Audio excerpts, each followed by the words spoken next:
here on Metropolitan Television. Iron Pot is proudly brought to you by the Ghana Revenue Authority, Guel PLC, Serene Insurance, Ghana Link Network Services, Meridian Port Services, MPS, and indeed Phoenix Insurance.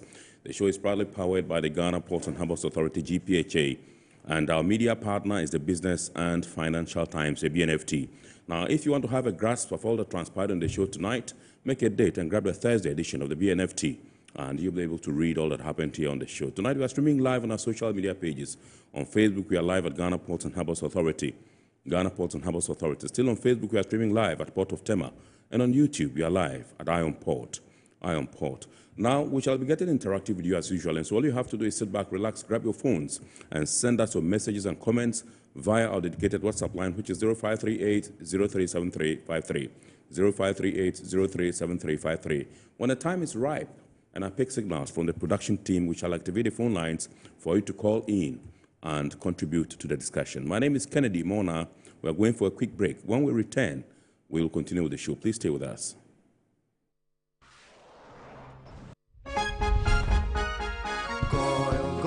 Good energy brings you quality choices with Goil Super XP. Available in many Goil stations nationwide. It is fortified with special additives that help your engine perform better and use less fuel. Branch into a Goil station today and energize your ride with Goil Super XP, compatible with most vehicles. Goil Super XP, Wufilia, huh? Wubefi. Goil, good energy. Yeah, yeah. Electricity, then pay your taxes. Yeah. Our taxes, our future. Because you see, without our taxes, we wouldn't have good roads, good schools, better hospitals, street lights, and other very important social amenities. When we pay our taxes, we give our children free and quality education. Talga, my money too small. Why should I pay my tax? Look, small. Salifo, it doesn't matter how small or big your business or income is, you still have to pay your taxes. The little taxes from each and every one of us, when put together, could give your community clean water or that deprived school with tables and chairs. Please pay your taxes. It is your responsibility. It is your civic duty. It is the law. Hello and welcome to today's edition of Serene Insurance Business News. We present to you Serena, a cutting-edge WhatsApp bot revolutionizing how motor insurance and other insurance products are purchased, managed and utilized. You're right.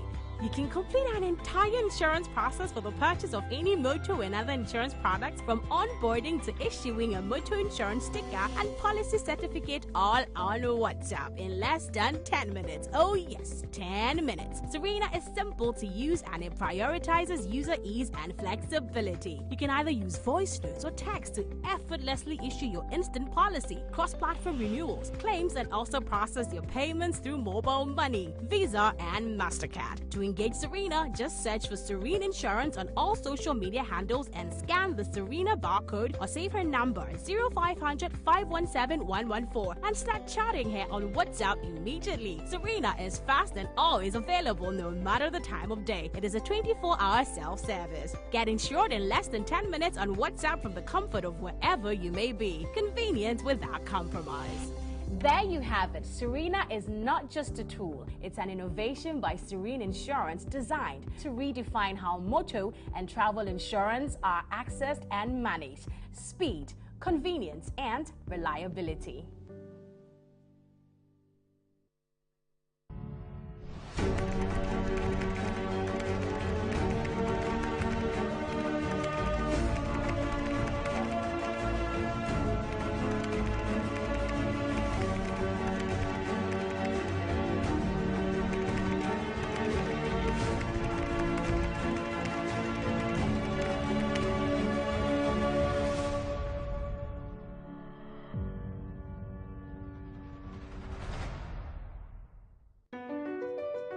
MPS Terminal 3 is Africa's new state-of-the-art container terminal at Tema Port.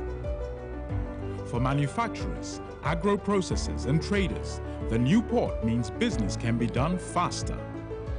This infrastructure boost will improve Ghana's port handling capacity, connect more trading routes and oil the engine of growth for the economy, creating greater opportunities across all sectors as Africa's markets merge and become the largest trading bloc globally. MPS, we connect, you thrive. Business and life can be like the sea sometimes. Sometimes serene, sometimes calm, sometimes turbulent, and at times it brings the unexpected. However it is like, trust Phoenix Insurance for your home, car, business, and marine insurance needs. Call 0302 246 319 or 0243 690 492. At Phoenix, you experience a delightful service delivered with wisdom. Well, welcome back. We are now going to take a look at happenings in the port and shipping industry over the last week.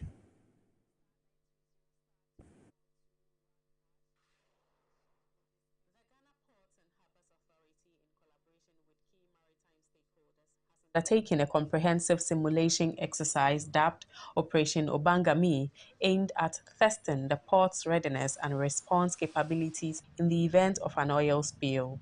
The exercise brought together GPHA's Marine Unit, Fire and Safety Department, and Security Department, working in close coordination with the Marine Police and the Ghana Maritime Authority. The simulation was designed to evaluate interagency coordination, response time, and operational effectiveness in managing marine environmental incidents. Central to the operation was the deployment of GPHA's state-of-the-art multi-purpose tugboat, specially equipped to contain and manage oil spillages at sea. The tugboat demonstrated its capacity to swiftly respond to environmental emergencies, reinforcing GPHA's commitment to maintaining high safety and environmental protection standards at Ghana's ports. Speaking after the exercise, some officials emphasized the importance of preparedness in safeguarding Ghana's marine environment in line with international safety and environmental protocols. This our boat god in the name is a very high-class multi-purpose vessel equipped with all the booms, the skimmers. Divers on board also have their full set of diving and everything. Our equipment, as you all saw, worked perfect. The skimmers, the power packs that drive both the skimmer and then the boom. We were given a location. We were able to, plot the location. And then we tried to proceed to that place, though it was quite far, but since a drill, so we need to just simulate that. We got to a very good location, but in all, I would say satisfactory, though we are trying to put in our best, our efforts. There's still always room for improvement. In security, drills are very, very important for us to practice what we'll do when the actual happens. The role that security played in the exercise was to deploy one of our 2 dedicated patrol boats to make sure that the oil control boom area where the spilled oil was controlled is not interfered with by any craft, boat, or anything, knowingly or unknowingly. The harbour master at the port of Tema, Captain Bramwell Terrier, said Operation Obangami forms part of a broader series of maritime security and environmental protection initiatives being undertaken to strengthen Ghana's resilience against both accidental and intentional marine threats. We had an exercise called Obangami. It's a multinational exercise organized by the military along the west and east coast of Africa to test our readiness or preparedness against any eventuality, i.e. piracy, oil spillage, armed robbery, and other illegal activities along our coasts. GPHA, we've been participating. This year, we were given a role, oil spill role, Tier 1, to play. The successful execution of the drill underscored the importance of joint stakeholder collaboration in enhancing Ghana's port security and environmental response mechanism.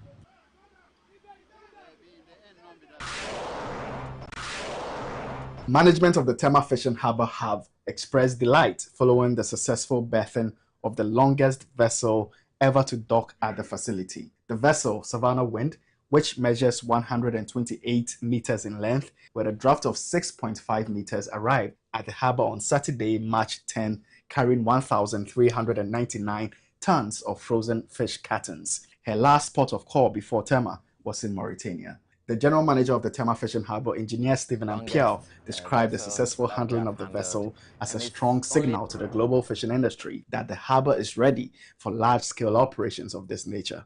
The records indicate that this is the longest vessel that we have handled, and it's only an indication that our facilities here are ready to receive and work on.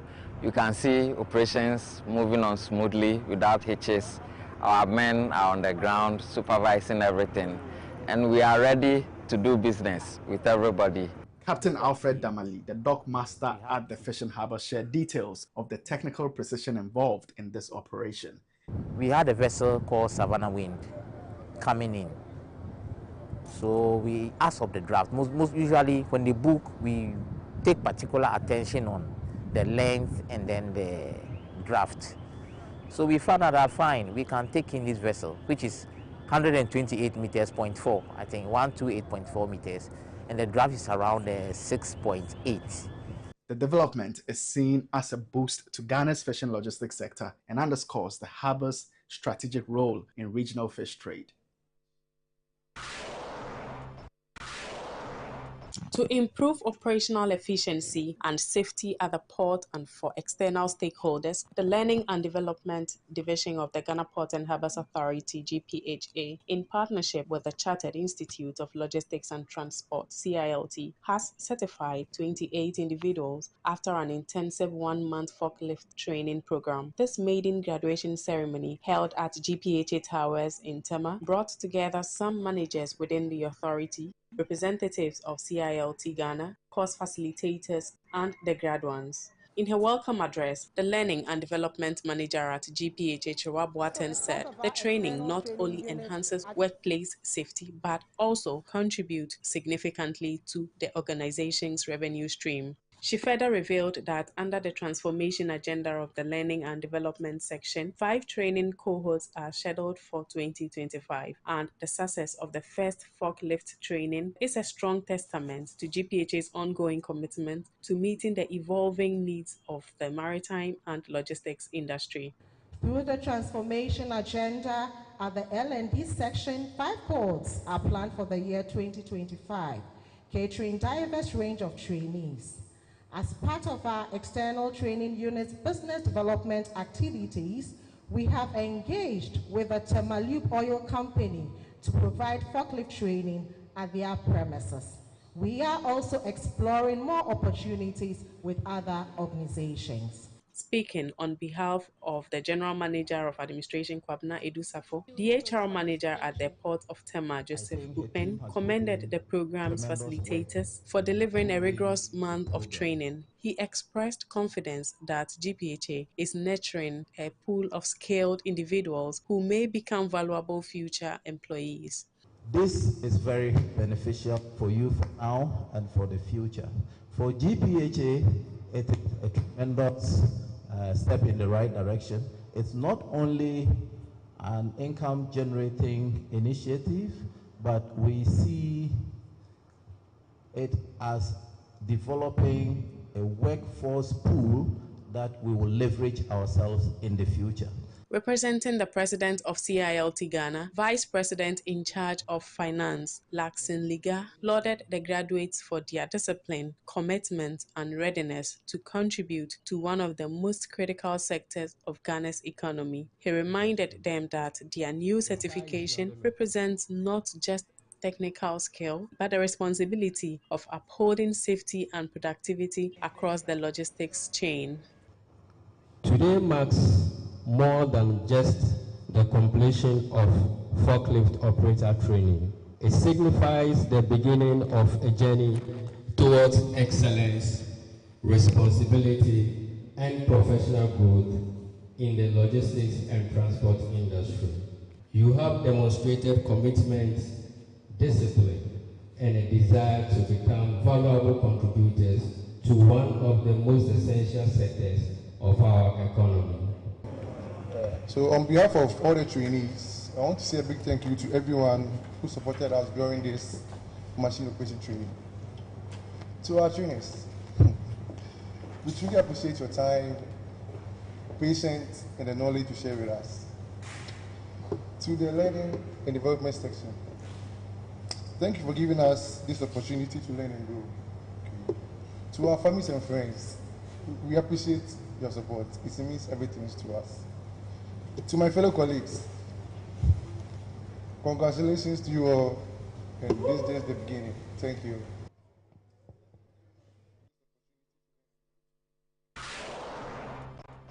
Ghana's industrial fishing sector took a major step toward improving the welfare of its workforce with the official signing of a Memorandum of Understanding between the Ghana Industrial Trawlers Association and the National Union of Seamen, Port and Allied Workers. The MOU sets a standardized framework for the wages and emoluments of fishers working on trawl vessels and represents a significant milestone in Ghana's implementation of the International Labour Organization's C-188 Work and Fishing Convention, ratified by the country in recent years. At a brief but symbolic signing ceremony attended by stakeholders from government, labour unions, industry and development partners, the Director General of the Ghana Maritime Authority, Dr. Kamaldeen Ali, described the agreement as a transformative step toward fairness, dignity and justice for Ghana's fishers. The signing of this MOU is therefore a major achievement and a clear step towards improving the working and living conditions of fishers on trawlers operating in Ghana, and this is by no means a small achievement when you compare it even on a global scale. General Secretary of NASPAL, Michael Angmo, highlighted some of the key gains already chalked in the lead up to the MOU. The first one is about recruitment. And if you look at how recruitments were done in those days, sometimes they call it Frevrekobo. So I have my pack bag behind me and I'm in search of job, but I don't know who is the employer and I don't know where to go. So a friend will just say, you are signed on. You don't even know whom your employer is. You don't know how much you are going to earn. You don't know when there is any injury, who you tend to. But as we speak today, with a partnership between GPHA and NOSPA, no fisher is allowed to onboard any fishing vessel without a signed and endorsed contract. President of GPHA, Stephen Ajokache, in a speech read on his behalf by Kate Ansa, echoed the sentiment of partnership and progress. The milestone that we have chalked is very successful. Even before this signing, we have done the implementation. So we have started implementing whatever we are doing this morning. A consultant at the Ministry of Fisheries and Aquaculture, Fred Nchibuedu, representing the minister, admonished stakeholders to ensure the MOU is well implemented. And again, we must also communicate to our employees that once they have all these enhancements, it also goes with some responsibilities, and that we cannot just take it and then do anything anyhow. And that we are also encouraging them that they will also put in their best. As part of activities marking the International Day for Women in Maritime, celebrated on the 18th day of May each year, the Ghana chapter of the Women's International Shipping and Trading Association paid a courtesy call on the Director General of the Ghana Maritime Authority, Dr. Kamaldeen Ali, to reaffirm its commitment to continued collaboration. President of Western Ghana, Gertrude Ohinie-Sienim, acknowledged the long-standing partnership between the two institutions and expressed appreciation for GMA support over the years. She called for even greater backing in efforts to increase women's participation in Ghana's maritime sector, particularly in seafaring and other technical roles where female representation remains low. We've had success stories of about 4 captains in the past. And over 30 years, we've had none again. And so there's been a big gap between what our predecessors have done and what is happening currently. Why are women not taking these challenging positions? Those people had deliberate encouragement to climb that path. And so we can boast of Captain Hannah, Captain Hazel, Wamao, and then Captain Jopa.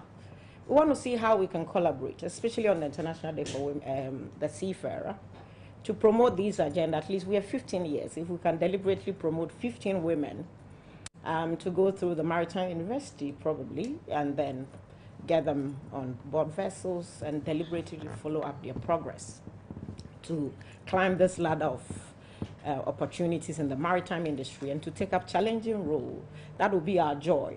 Gertrude Ohene-Sienim also announced Western Ghana's intention to bid for Ghana to host the annual general meeting of the International Association in 2027. She appealed for GMA's full support to make the bid a success. Every year brings about over 400 women together on a platform to deliberate about women issues. And we see a huge economic impact in that sense. Imagine us hosting the 2027 and bringing all these women from all these countries to Ghana. That will be a huge opportunity for us. Responding to the delegation, the Director General of the Ghana Maritime Authority, Dr. Kamal Dean Ali, underscored the authority's commitment to empowering women, describing it as a key component of GMA's management strategy, which is evident in the growing number of women in leadership positions at the authority. It is clear that inclusivity in our management level will never be determined by gender. It will be determined by who has got what to offer. And that is clear in the GMA setup as we see here. Most of the people that we sit here are senior management, more or less, either directors, deputy directors, or heading different units or principal level and making important decisions. So we are not wanting at all, but we wish to even strengthen that. And as you said, to broaden it beyond GMA. He expressed hope that Ghana will soon regain its reputation as a country where women rise to become captains of seagoing vessels. The GMA boss emphasized that the authority is transitioning beyond its regulatory role to proactively promote Ghana's maritime industry, including through strategic partnerships that elevate women in the sector. We have done a lot on our regulatory side, which we have to still build on, but we have to promote the industry. And GMA has to really play that role in whatever we do on the incoming or the upcoming Seafarers Day, and going forward to also the World Maritime Day in September. So we certainly see WISA as an important partner in that regard.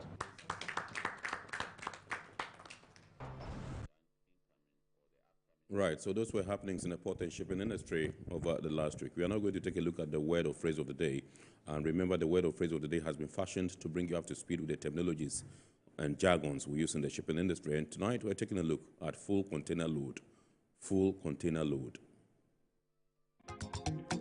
Full container load. This refers to a container that is filled by one shipper, normally to a sole receiver.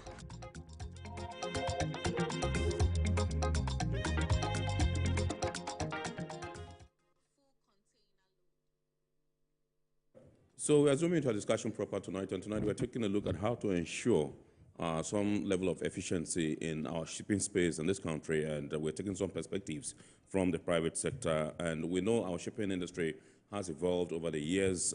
Alas, we still have some challenges bedeviling the industry, and so we'd like to take some perspectives from some experts tonight on what we can be doing as a country to ensure that we inject some level of efficiency in our shipping industry. I'm proud to announce to us this evening, or to introduce to us, ladies and gentlemen, Dr. Emmanuel Kofimbia, who is the Chief Executive Officer of the Ghana Chamber of Shipping. Indeed, he's a past Chief Executive Officer of the Ghana Shippers Authority. He is a private legal consultant, a private legal practitioner, I beg your pardon, that Alliance Partners here in Accra, Ghana, and also a maritime consultant. Good evening, sir. Doc, and welcome. Doc is no stranger to the show. Thank you very much. Absolutely. And also with us in the studios, Dr. Adam Imoro Ayana. He is also an executive member of the Ship Owners and Agents Association of Ghana. We say congratulations to you, sir, on acquiring your PhD from the Maryland State University in Business and Management. Congratulations, sir, and welcome to Iron Port. Awesome. Right. So let me start with Dr. Ayana and ask you to vividly give us your views and assessment of what our shipping industry as a country looks like at the moment.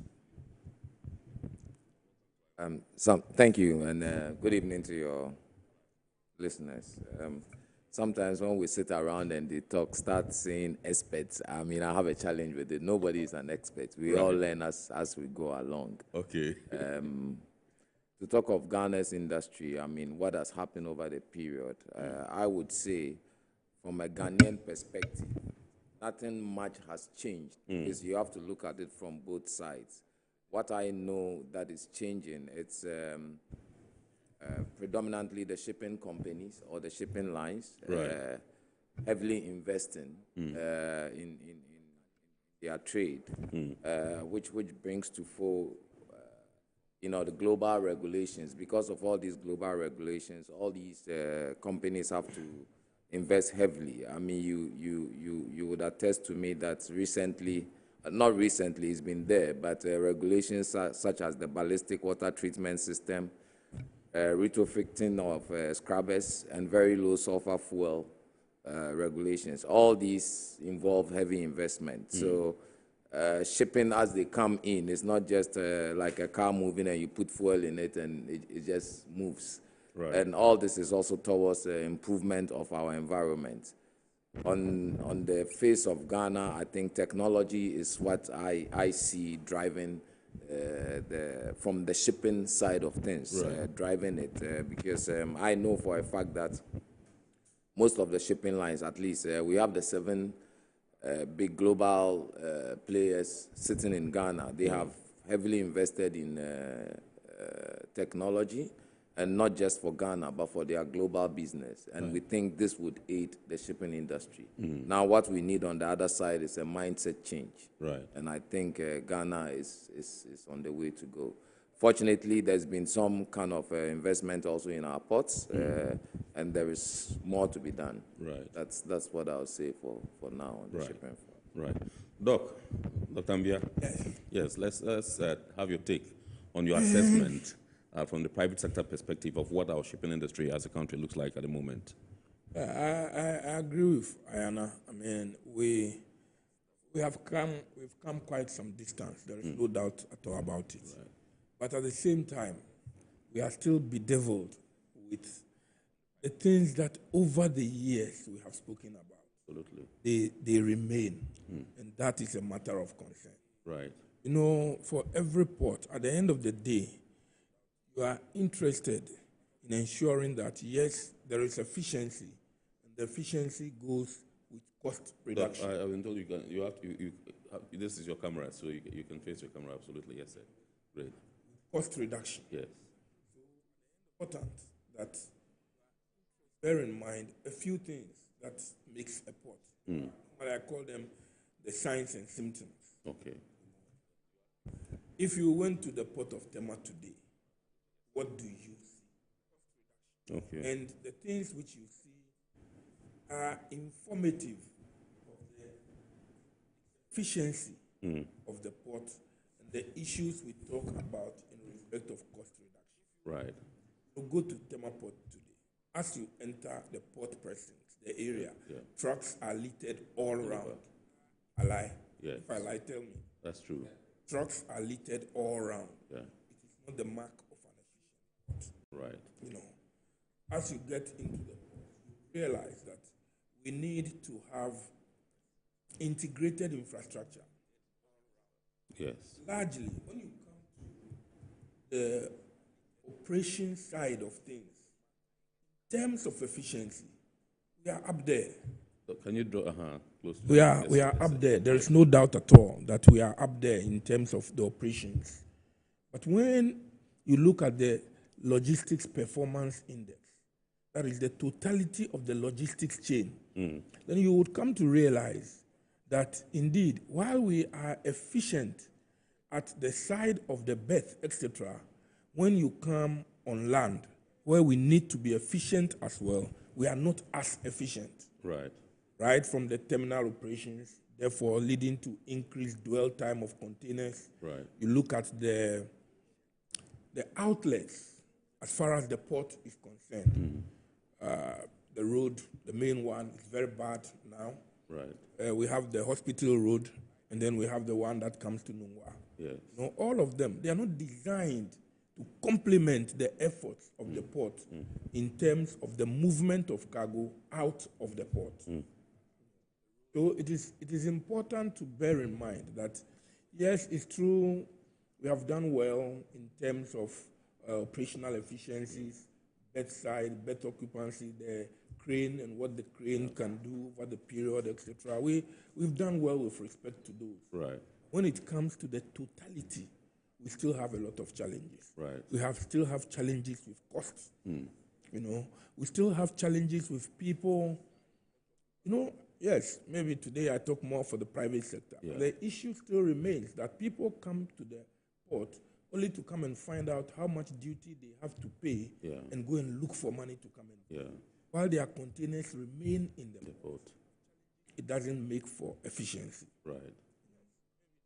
As far as, you know, if we talk about efficiencies, we'll talk about maybe skill, training, etc. I think largely, and I saw a few things up here which show quite clearly that when it comes to efficiency in terms of skills training, etc., the human capacity development, we are there.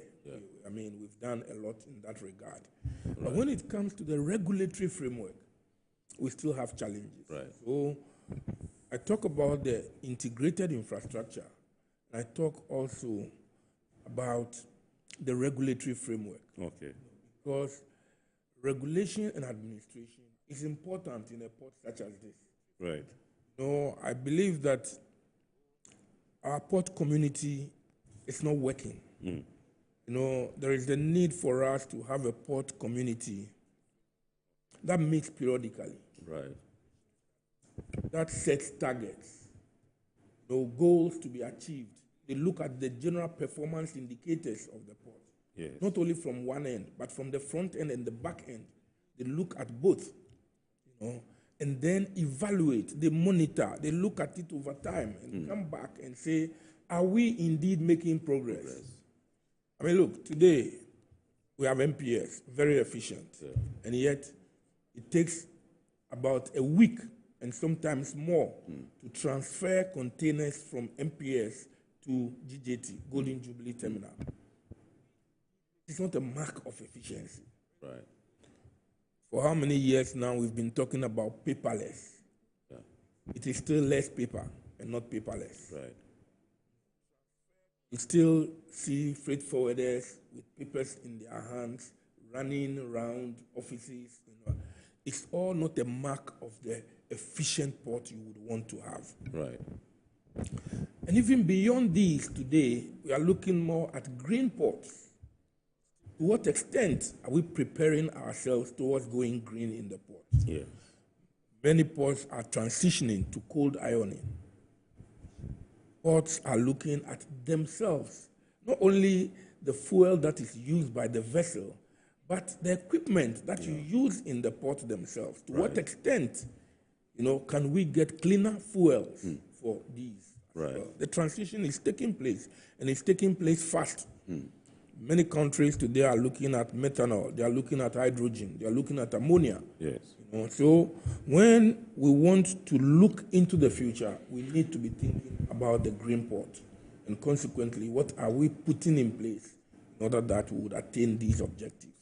So by and large, I would say that, yes, I mean, for some of us who have been there for quite long, we can see a growth, we can see a transition. Right. You get me? However, as I said, we are still bedeviled with a number of things that does not make our port very efficient. Right. There is no doubt about that. The totality of it all is that it leads to increased cost and a lack of competitiveness. Right. And that is what we are encountering. So the private sector cannot normally bring cost down when you have these aberrations happen and consequently add on to costs. Right.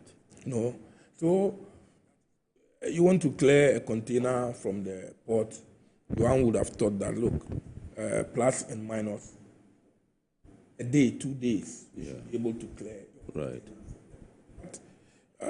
Admittedly, some are clearing within that period, but at the same time, there are a number too that are going beyond that, and I think you were talking about cargoes which are going on UCL, etc., and the rest.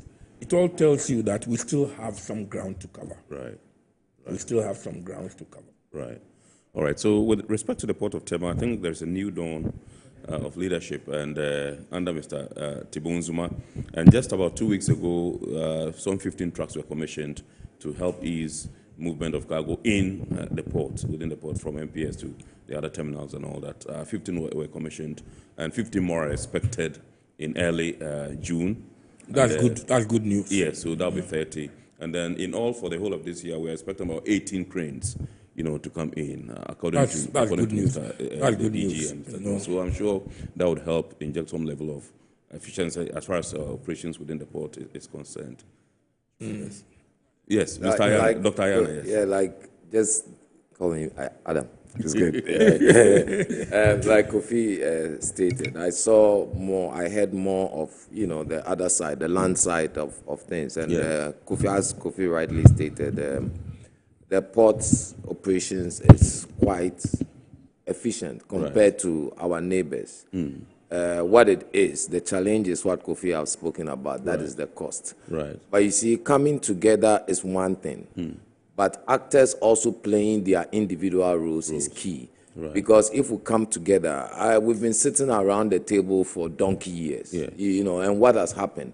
That is why I ended by saying that a mindset change is very important. Absolutely. Kofi spoke of regulations, but what we have to do is, what is the objective of the regulations? A regulation should have an objective. Come to think of it, I mean, in this country, and sorry to say, but Kofi, I keep hearing freight forwarders would never be holding papers running around. It's clearing agents who will be holding papers running around. This is all part of the education we have to. I don't want to go into this. This is all part of the education. People say they are freight forwarders. Yeah. No, but these are some of the challenges we have. To position the issues well, because there's a difference between the two parties. Absolutely. And it's important.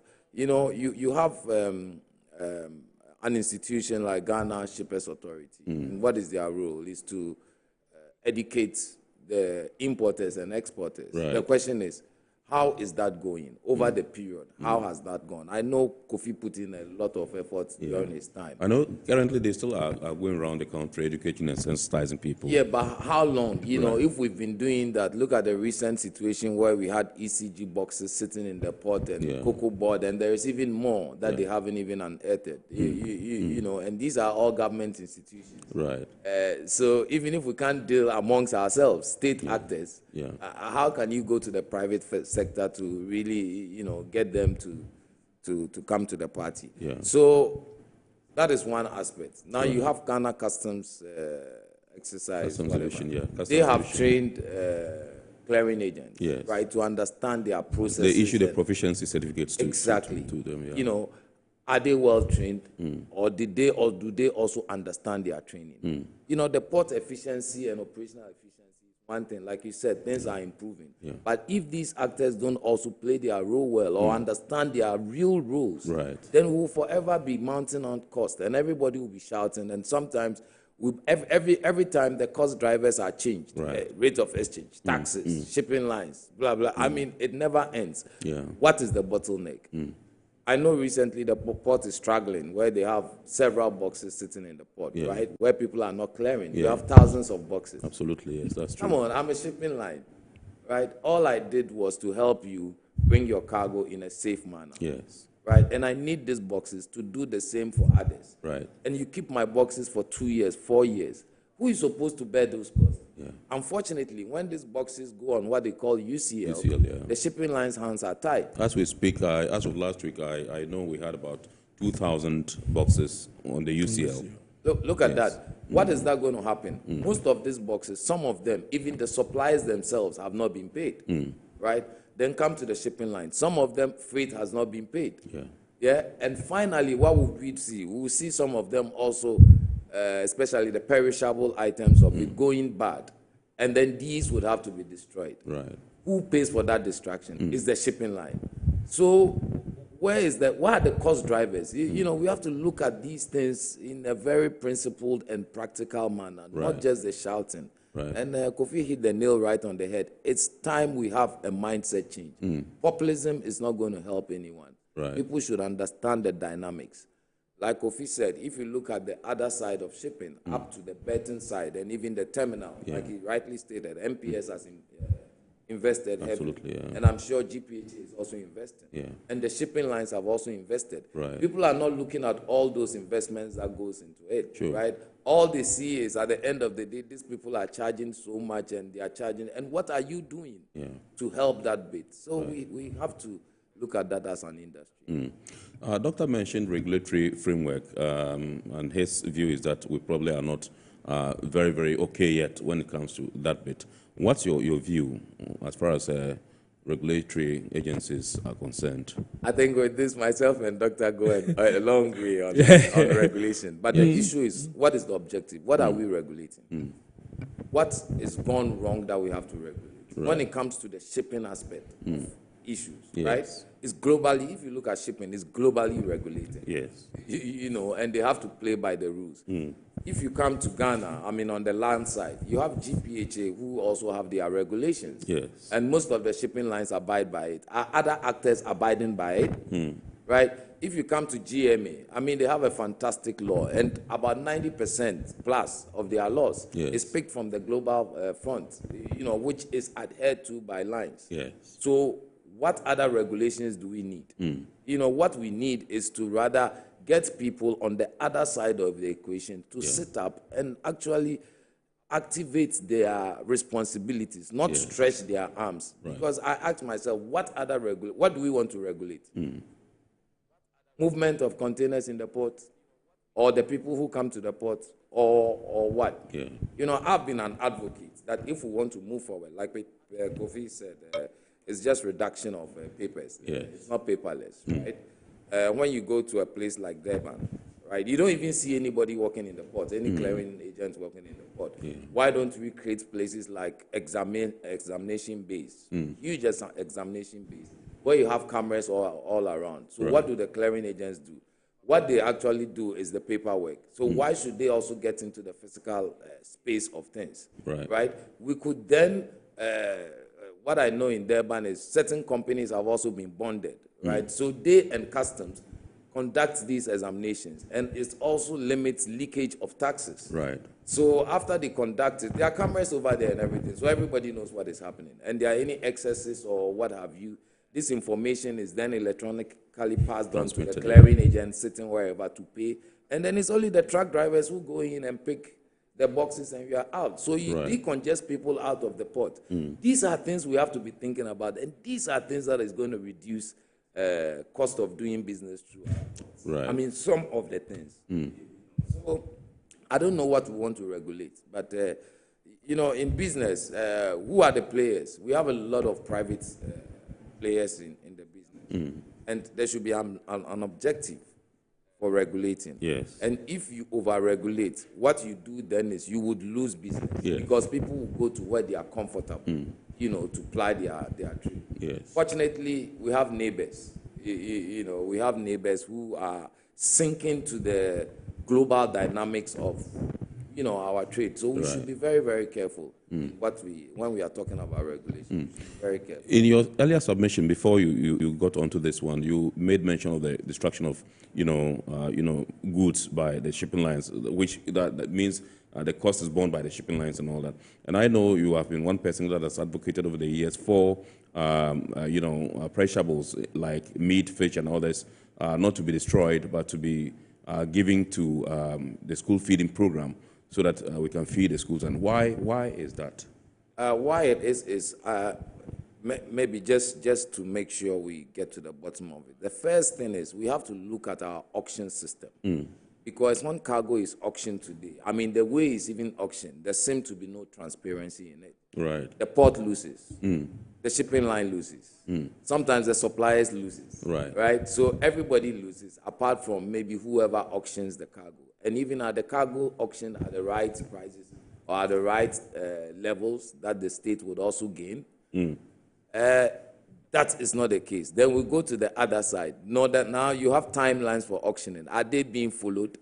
So when does it lead to perishables going bad? Which means they go beyond a certain time frame. Yes. And when they go beyond a certain time frame, then what happens? There should be distraction. Yes. Who then destroys it? When the cargo is being auctioned, the shipping line have no peswa, or ports have no dime in it, or a peswa in it. But then the shipping lines are called upon to pay for the cargo destruction. And I promise you, just destroying one box, yes, it's about 40,000 cedis. So can you imagine the numerous boxes that are damaged? I mean, are destroyed. Yes. So why should we even wait for the perishables to get to that part? And this, we are talking of frozen fish, frozen meat, etc. If there is a time frame, let's cut it off. And instead of us going to destroy them, then the government then can then plug this into the school feeding program. Fortunately, hopefully, maybe we can look at it and every party can get a little bit of the cake. And then everybody will have visibility in the auction system, and we can all help to get this going. We shouldn't get to the situation where we have to destroy this. Right. That's why I always advocate that if we can't have this, then maybe this is another option for the economy. Absolutely. All right, let me come to Dr. Amir. You want to add to what he... Yes. Anna knows where he and I, we part company. Right. He knows that when we are in the boat, sometimes at a certain stage, we part company. Right. You know, I have been an advocate of self-regulation. Right. And when industry does self-regulation, it does it in accordance with how it understands the business. Right. It's always better that you have self-regulation than to have regulation that comes from outside to come and bear on the industry. Right. You know, in the shipping area, I'll talk about two broad categories: technical regulation, commercial regulation. Right. Everybody is incensed with technical regulation because technical regulation is about safety. You know, it's about the environment. You know, so these are critical to the running of the ship. When it comes to commerce, it's a little different in that regard. And consequently, one would expect that there should be a lot of self-regulation. You know, unfortunately, we haven't had it like that. So there have been a few things that have come up that especially the shipping lines are not responding to.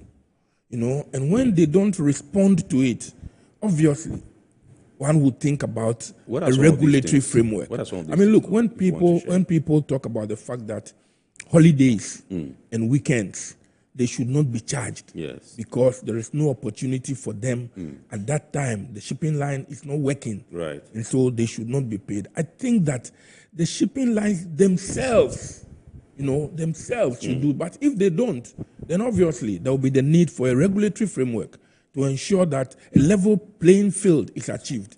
In all of the industry, we have standards. You know, so some of these standards, we must comply with these standards. So much as I agree with Ayana that, yes, there must be an objective of regulation. You know, I've said that when it comes to the technical side, there is not much issue. But when it comes to the commercial, you want the players as much as possible to self-regulate. But they will self-regulate where, for example, there are no cartels or monopolies. You know, today, among the shipping lines, if one gets to know that these people are charging $120 per day for demurrage, and the other line then begins to charge the same, and people have no alternative.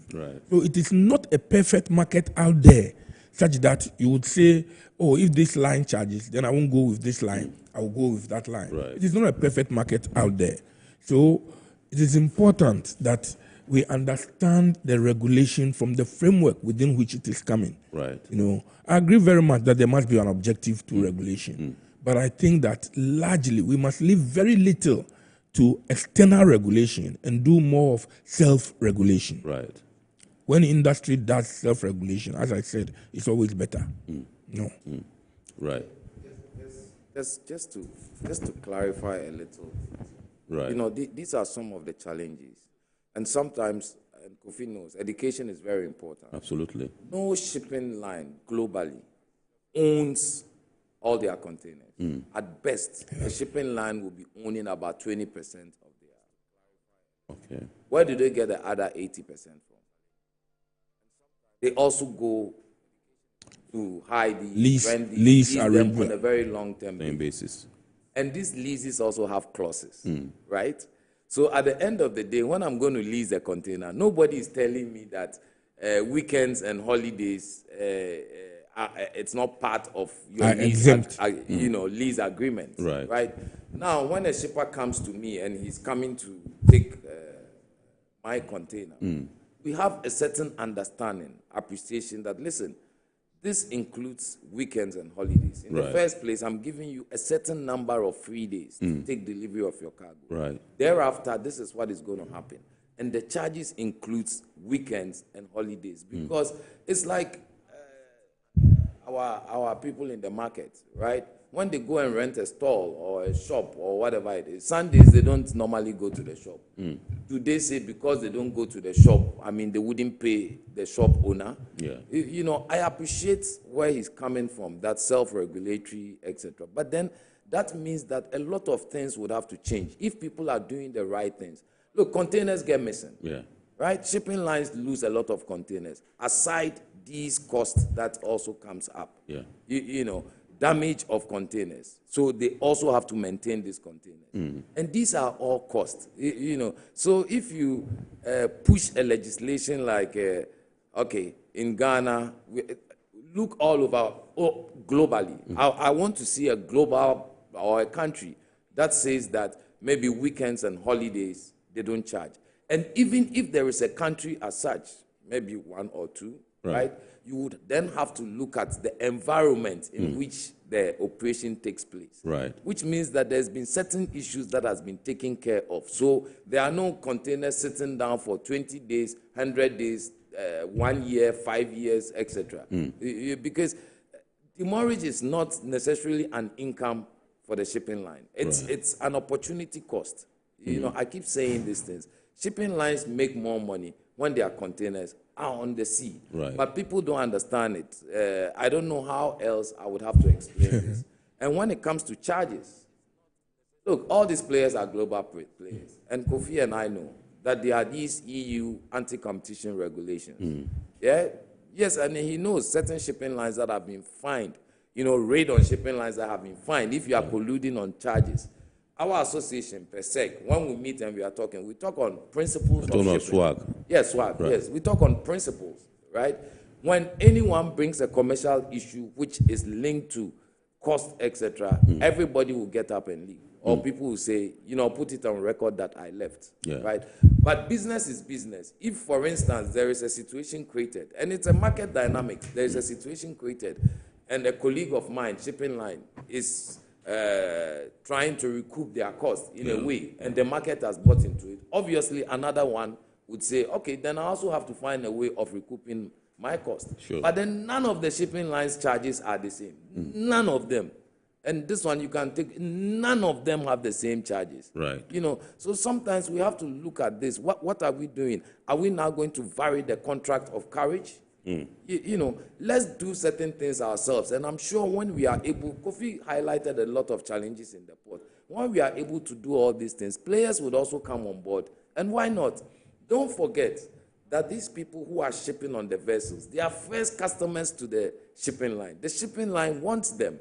You know, they educate them. So the shipping line, some way, somehow, also takes on, it's their primary duty anyway, to educate the shippers. Yes. But Ghana Shippers Authority also does their best. But it's the primary, because the shipping line wants his box back.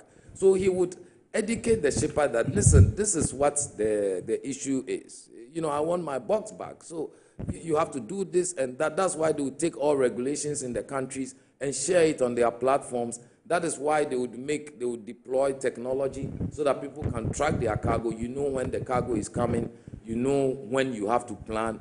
Why would somebody come to the port to know duties before they will go? Didn't they know when they were importing the cargo? It just doesn't make sense that somebody will import something and he doesn't know the cost before the thing comes to the port. I mean, then there is something wrong, and we have to find out what is wrong.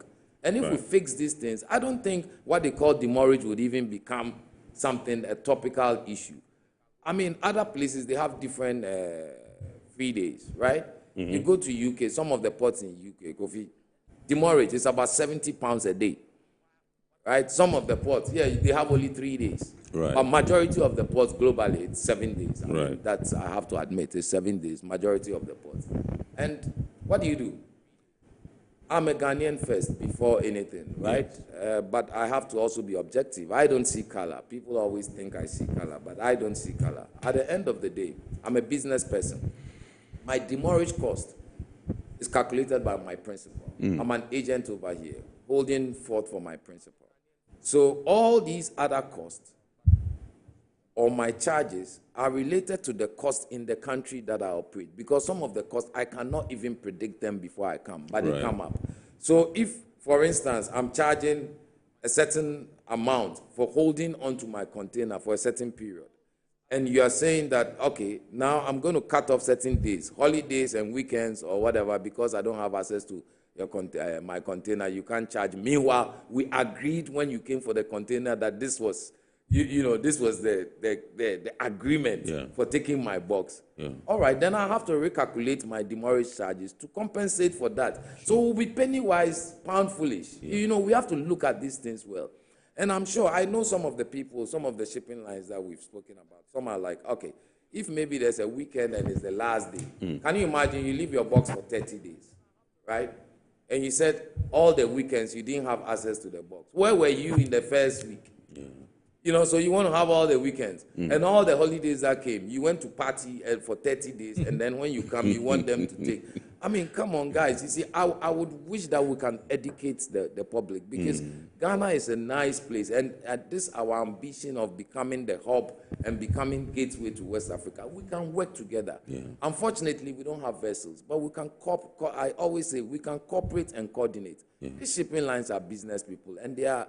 Shipping is a business of conscience. We can all judge, once we all do the right things. If today this one doesn't get up and levy, everybody is levying the shipping line. Everybody is levying the shipping line. Why are they levying them? They would also have to recoup the cost some way. So we have to look at the principle and the principled nature of the business. And I think, like Kofi said, self-regulation is already happening, and it will continue and to even be better. And you would see that the shipping lines themselves would even be deploying. Who asked them to deploy technology in our country, and to whose benefit? To our benefit.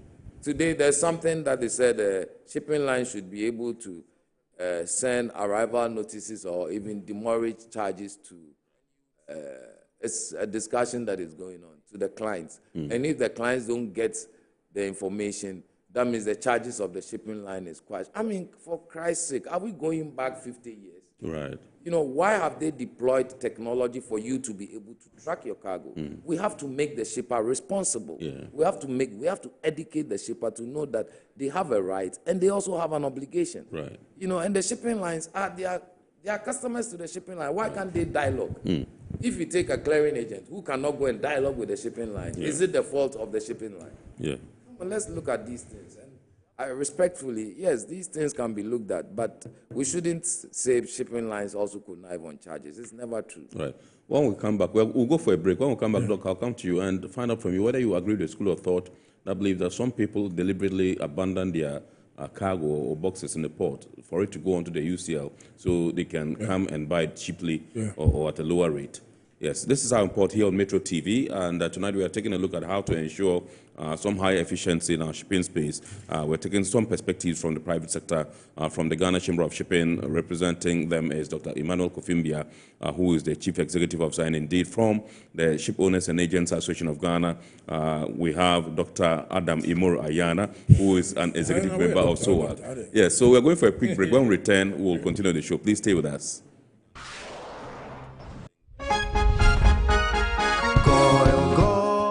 Energy brings you quality choices with Goil Super XP. Available in many Gold stations nationwide. It is fortified with special additives that help your engine perform better and use less fuel.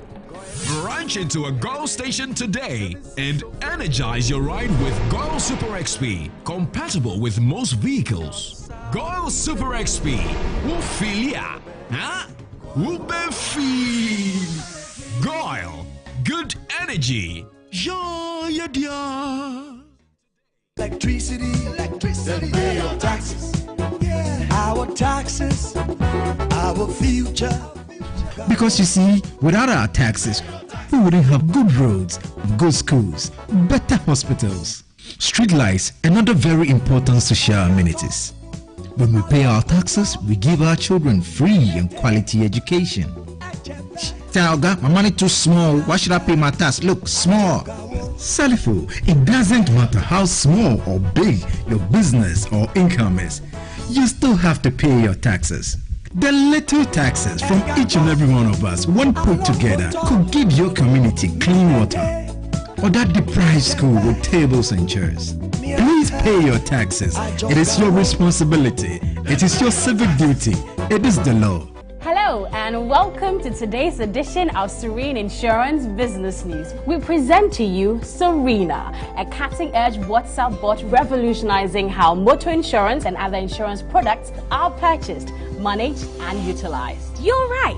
You can complete an entire insurance process for the purchase of any motor and other insurance products, from onboarding to issuing a motor insurance sticker and policy certificate, all on WhatsApp in less than 10 minutes. Oh yes, 10 minutes. Serena is simple to use and it prioritizes user ease and flexibility. You can either use voice notes or text to effortlessly issue your instant policy, cross-platform renewals, claims, and also process your payments through mobile money, Visa and MasterCard. To engage Serena, just search for Serene Insurance on all social media handles and scan the Serena barcode or save her number 0500 517 114 and start chatting her on WhatsApp immediately. Serena is fast and always available no matter the time of day. It is a 24-hour self-service. Get insured in less than 10 minutes on WhatsApp from the comfort of wherever you may be. Convenient without compromise. There you have it. Serena is not just a tool. It's an innovation by Serene Insurance designed to redefine how motor and travel insurance are accessed and managed. Speed, convenience, and reliability.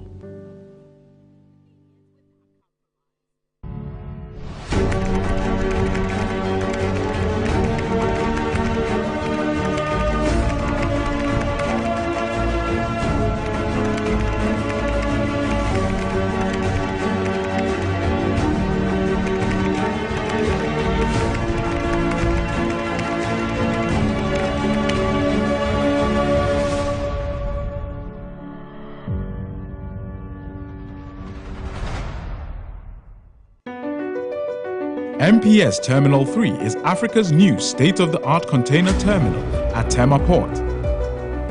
For manufacturers, agro-processors and traders, the new port means business can be done faster.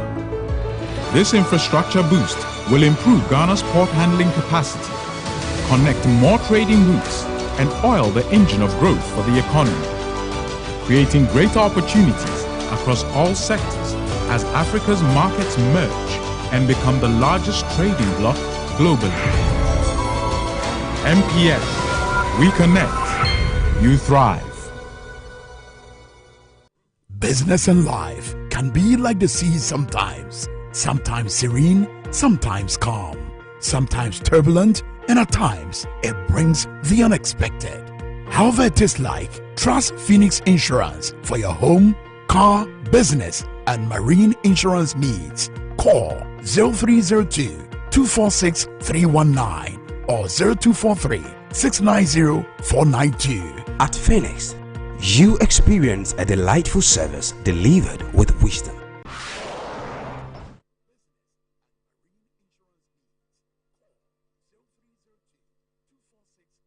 some higher efficiency in our shipping space. We're taking perspectives from the private sector, from the Ship Owners and Agents Association. We have in the studios Dr. Adam Imorayana, who is an executive member, and indeed from the Ghana Chamber of Shipping, we have the Chief Executive Officer, Dr. Emmanuel Kofimbia, who is also a maritime consultant and a private legal practitioner at Alliance Partners here in Accra. Okay, so let me take the opportunity and announce that the phone lines have been activated. You can dial in, you can call in, and then contribute to the discussion. The number to dial is 0245-834980, 0245-834980. We will be glad to have you and share your perspectives on the show. Doc, I said when we come back, I was going to ask you whether you share with the school of thought, you agree with them that some people deliberately abandon their cargo, waiting for it to migrate onto the uncleared cargo list, the UCL, and then they'll come back and purchase at a lower rate. Yes, thank you very much. Fortunately, I've been in the industry long enough to know exactly what happens. I do recall that one of our great mentors for a lot of us in the industry, Alaji Asumabanda, earlier when he said shipping is a mafia business. But I don't think that the mafia he meant was this kind of mafia. Right. Not this kind of mafia. But I wish I could say that it is not true. Right. But I tell you that it is true. Right. It is true that people deliberately leave their cargo. They leave their containers. It will go on UCL. It goes on UCL. They do all the groundwork arrangements when auction is going to take place, and they themselves come and take the cargo under auction. Yes. It is happening. It is happening not only because I have been with the Ghana Shippers Authority and I have had complaints. In practice, I have dealt with cases like that. Wow. Where there is a connivance. Clearly, you can see there is a connivance, unfortunately, between customs, and sometimes the clearing and forwarding agents. Sometimes it is very clear that everything has been done in such a way that a fellow will come back and come and buy his container. We'll say customs are not here. They are not here. They can't defend themselves. So we can. This one, I'm not attacking them. Yes, I'm not attacking customs. I'm talking about what happens. I'm not attacking them. I'm saying that within the system, customs works. Within the system, clearing and forwarding agents work. So I'm saying that in their work, because you cannot take a container out of the port without having these people work. Right. With respect to that cargo. Right. So it is in that respect I'm saying that they work on it. And therefore, when these things happen, obviously, we will have nowhere to go than to say that it is as a result of their work that these things have happened. Right. No. It's of two forms. One is where, as you have indicated, the owner of the cargo himself allows it to go on UCL and comes back and comes to buy. Yes. There is another aspect also where the cargo would go on UCL, and immediately the time frame, like vehicles, 60 days, immediately some cargoes have been in the port for 2 years, not auctioned. Yes. But this vehicle will be auctioned, yes, on the 61st day. Yeah. I hope you are getting the point I'm making. Sure. And Adam mentioned it. The shipping line, maybe its freight has not been paid. Yes. Sometimes it will happen that the duty that is expected to go to government, the level of duty is not even up to what you get out of the auction. Right. So the duty is far higher than the rate at which the vehicle is auctioned. Sold, So definitely there must be some people who are interested and benefiting in this from it. and benefiting. That is why it happens like that. It's most unfortunate. It's most unfortunate. But truth be told, it is happening in the port. There are times when people have brought in their cargo, and as we indicated, the norm should not be that they bring the cargo and are now going to look for money to come and pay duty. It should not be the norm. However, if that happens, a system should be in place that allows the fellow, I know you can apply to customs, etc., for an extension of time. But there is a limit to which you can go for an extension of time. You know, and when eventually the cargo does not come to you as the owner of the goods, but it's being auctioned, it has to take account of all of the elements of the cost, so that at the end of the day, when someone else comes to pick that cargo, he would have met all of the requirements that are required. The duty would have been paid. If there is demurrage to be paid on the container, it will be paid. If there is freight that remains unpaid, if GPHA money has not been paid, you know, terminal fees have not been paid, all of them should be calculated into the auction. Other than that, government should find a way by which these things can leave the port, go to a designated area, and then they take time, and then they deal with it commercially. They deal with it commercially. This whole they thing, can recoup. and recoup, and recoup, money, you know, and recoup. Unfortunately, we haven't done that for a very long time, and this thing continues. It's still continuing in the port. Right.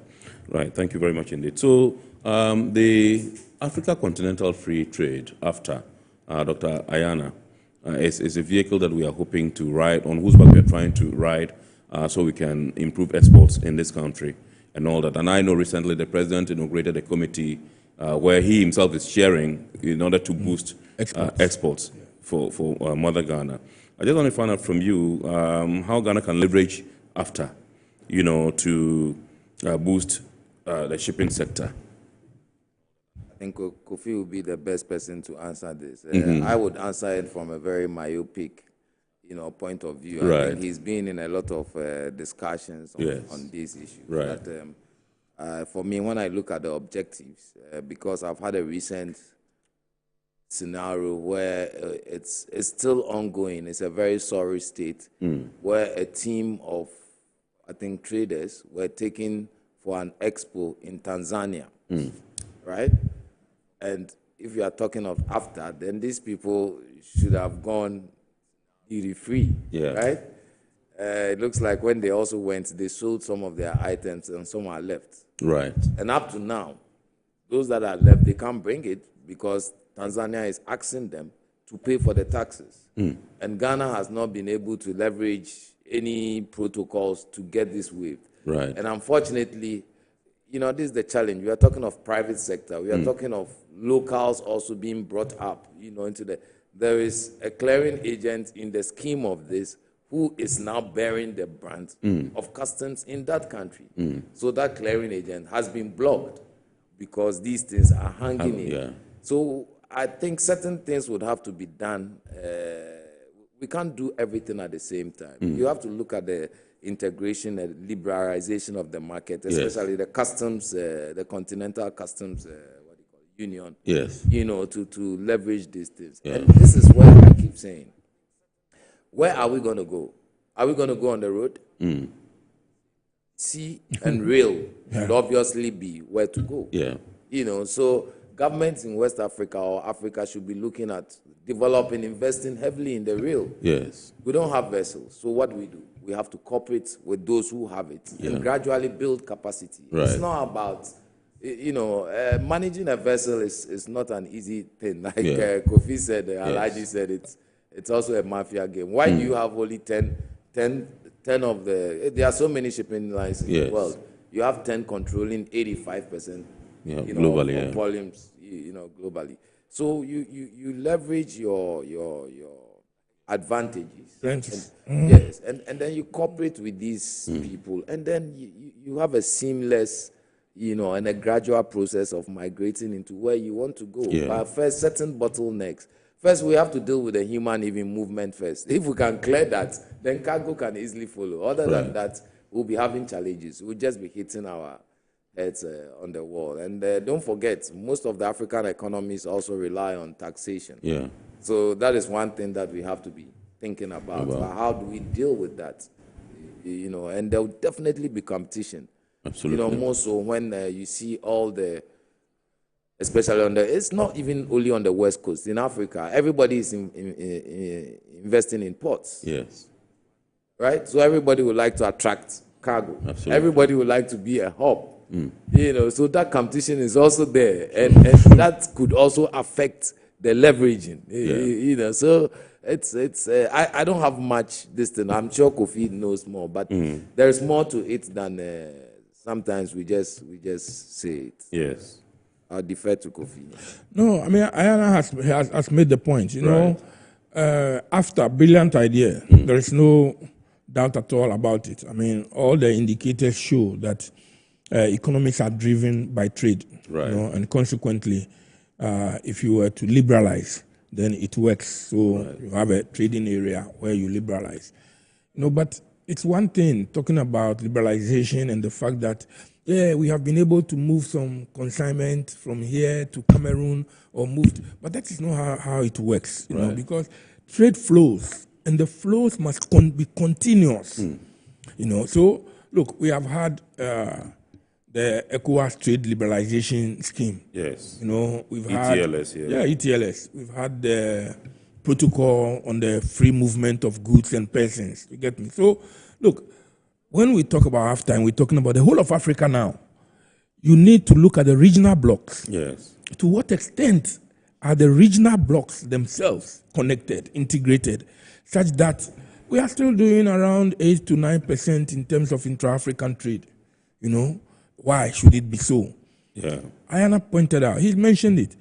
I was with the African Union. African Union was looking at Africa and the deficit in infrastructure, you know, and it will hit you in the face because quite clearly there is a huge deficit in infrastructure. Yes. So there is no way. Two things, if you don't have them: connectivity, infrastructure. Yeah. If you don't have them, you cannot have a free trade area that works. I agree. I hear people say start from somewhere. Yes, true, start from somewhere. But we are not connected. Right. We are not connected in the first place. And that is why I said if we start off from the regional blocks first, to what extent is ECOWAS working? Right. You know, and then to what extent would you go to East Africa and then SADC and then so then you can bring them to integrate. Right. You know, because even here in West Africa, we are still not integrated. Right. The infrastructure is poor. The connectivity is poor. You know, today everybody is using the information superhighway. People are on the internet. We are doing everything. To what extent are we connected? Last time someone wanted to export something from here to Cameroon. Sometimes I get people, even in Nigeria, call, can you get a vessel for me to take a cargo to Cameroon? You can't get a vessel there. Aluminium coils. It has to go to Europe and then come back, you know, to Europe and come back because the shipping lines are not there and they are there to do, those who are there to do business. Yeah. And to the extent that they look at their voyage results and it makes sense for them to go up and come down, then they'll do it. Therefore, the freight that you are going to pay for moving cargo, aluminium coils, steel coils, from here to Cameroon, you'll be amazed. You know, so it's a challenge that if we want AFTA to work, one of the key ingredients is we must work on the connectivity. Right. Must make sure that our internet is working properly. We must make sure that the infrastructure is right. Right. I mean, apart from the rail network he spoke about, the road network, even by air, the linkages, when for one reason or the other, you have to fly quickly and make a deal and come back for whatever reason, you are going to Cape Verde. And it will be better for you to go to Portugal and come to Cape Verde than to live here because you'll spend 3 days from here to get to Cape Verde. Wow. No. Because you fly to Cote d'Ivoire or maybe Askai to Togo. Then you go to Dakar, Senegal. Before then you go to... So we need to get the connectivity right. Absolutely. And we need to get the infrastructure right. We have barely 5 minutes to wrap up, but barely 4 minutes. This one if says, we are wrapping up, let me just add this. He mentioned something about taxes. Okay. And I have been an advocate of this. Look, because we've been to many parts of the world, and best examples.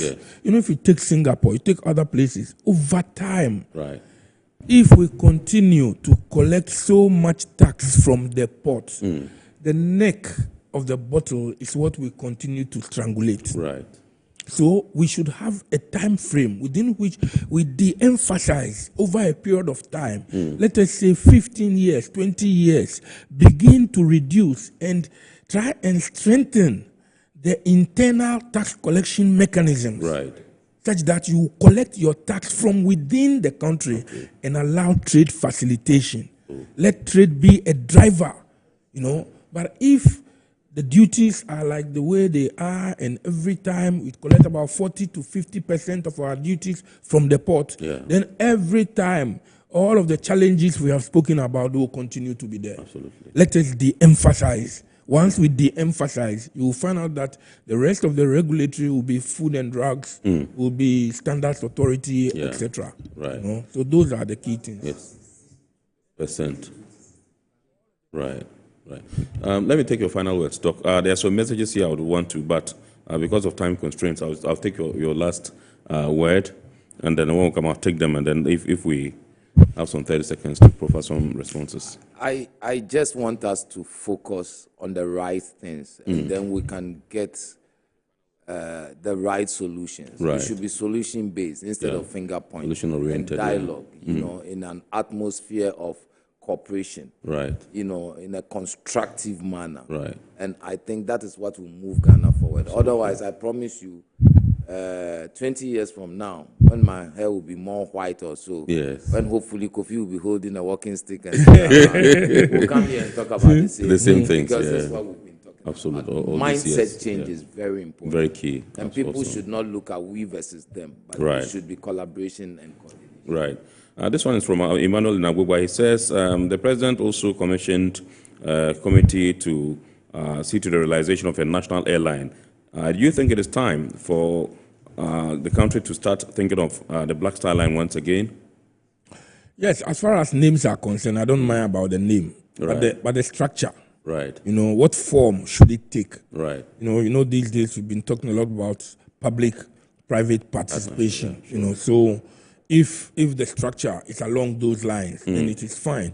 But a completely state-owned, Black Star Line, as it used to be, would not be competitive. I can tell you. Okay. Yeah. All right. This one is from Isaac. Sorry, with after also, then we should be looking at the connectivity within Africa, not just, that if Ghana would take the lead. Absolutely. When in partnership with whatever. Right. Ethiopia and Emirates, whatever.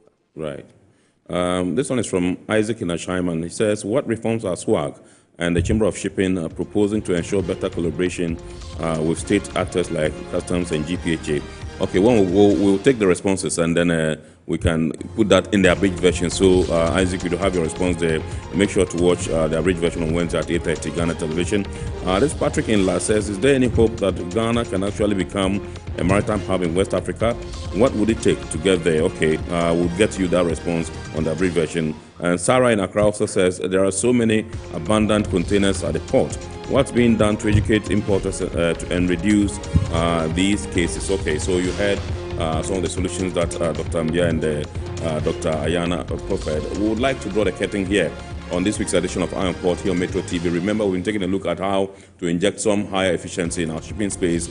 We took perspectives from the Ghana Chamber of Shipping, represented by Dr. Emmanuel Kofimbia, the Chief Executive Officer, who is also a maritime consultant and indeed a private legal practitioner at Alliance Partners here in Accra, Ghana, and indeed Dr. Adam Mimori Ayana, who is an executive member of the Ship Owners and Agents Association of Ghana, SWAG. We thank you so much. We'd like to say a big thanks also to our sponsors, Ghana Revenue Authority, GWEL PLC, Serene Insurance, Ghana Link Network Services, Meridian Port Services, MPS, and indeed Phoenix Insurance. Remember, the show is powered by GPHA, the Ghana Ports and Harbours Authority. We entreat you to keep watching the rest of our programs here and make sure to watch the abridged version of Iron Port on Wednesday at 8:30 p.m. on Ghana Television GTV. God willing, next week we shall bounce back with another wonderful edition of your favorite Iron Port program. And we'd like to say Happy International Women's Day, Women in Maritime Day, to all women in the industry. We thank you for choosing us. We keep watching the rest of our programs here, and God willing, we'll see you next week. Have a super week ahead. My name is Kennedy Mona. Good evening.